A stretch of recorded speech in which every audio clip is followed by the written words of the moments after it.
Hello hello, मैं हूं निखिल और आप देख रहे हैं लाभ नीति। तो आज हम बात करेंगे मंडे का मार्केट कैसा हो सकता है, क्या इंपॉर्टेंट लेवल्स हैं और सबसे बड़ी बात दुनिया में क्या चल रहा है जो सीधा हमारे मार्केट को अफेक्ट कर सकता है। फ्राइडे 24 अप्रैल को मार्केट में क्या हुआ, फिर देखेंगे मंडे के लिए हम क्या उम्मीद कर सकते हैं। तो भाइयों, फ्राइडे 24 अप्रैल को मार्केट में एक जबरदस्त गिरावट थी। निफ्टी 50 पूरे 275 पॉइंट्स गिर के 23,898 पर बंद हुआ और ये लगातार तीसरा दिन था जब मार्केट नीचे आया। 3 दिनों में करीब निफ्टी 2.8% के नीचे आ चुका है। इसके पीछे तीन बड़ी वजह हैं। पहली, मिडिल ईस्ट में यूएस ईरान सिचुएशन अभी भी अनसर्टेन है। दूसरी, एफआईआई यानी फॉरेन इंस्टीट्यूशनल इन्वेस्टर्स फिर से सेलिंग कर रहे हैं। तीसरी, इंडियन रुपी कमजोर होकर 94.25 तक पहुंच गया है। पांचवें दिन लगातार लॉस हुआ है। तो ओवरऑल पिक्चर ये रही है कि अब तक सेलर कंट्रोल में थे और बायर अभी ज्यादा कॉन्फिडेंट नहीं दिख रहे हैं। और ये सबसे इंपॉर्टेंट पार्ट है आज की वीडियो का, क्योंकि मार्केट सिर्फ नंबर से नहीं चलता, मार्केट चलता है न्यूज से, सेंटिमेंट से और दुनिया के हालात से। आज 26 अप्रैल है, एक बहुत बड़ी खबर आई है। ट्रंप ने ईरान के साथ ऑनगोइंग पीस टॉक्स कैंसिल कर दिए हैं। क्या हुआ? ईरान के फॉरेन मिनिस्टर पाकिस्तान गए थे एक फ्रेमवर्क लेकर। ट्रंप ने कहा ऑफर सेटिस्फैक्टरी नहीं था और उन्होंने यूएस एनवॉयज की पाकिस्तान ट्रिप कैंसिल कर दी।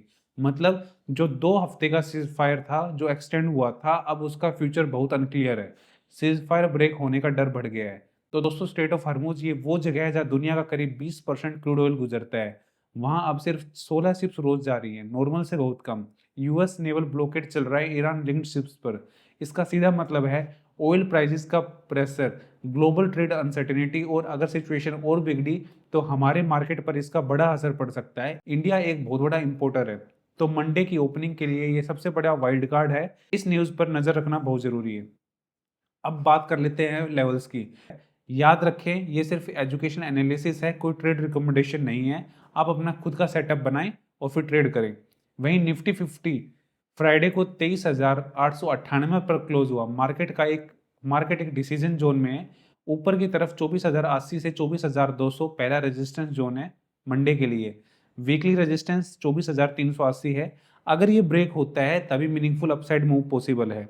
नीचे की तरफ 23,680 पहला इंपॉर्टेंट सपोर्ट है। इसके नीचे 23,570 और फिर 23,400 तक मार्केट आ सकता है। अगर वीकली सपोर्ट 23,500 टूट गया तो 23,200 और फिर 23,000 साइकोलॉजिकल लेवल मुश्किल नहीं रहेगा। मार्केट में सबसे बड़ी चीज क्या है? अपना सेटअप, रूल एंड रेगुलेशंस, बस इतना ही। देखो, जब तक अपना सेटअप ग्रीन लाइट नहीं देता तब तक मार्केट में क्या काम है आपका? कुछ भी नहीं, सिर्फ बैठना है।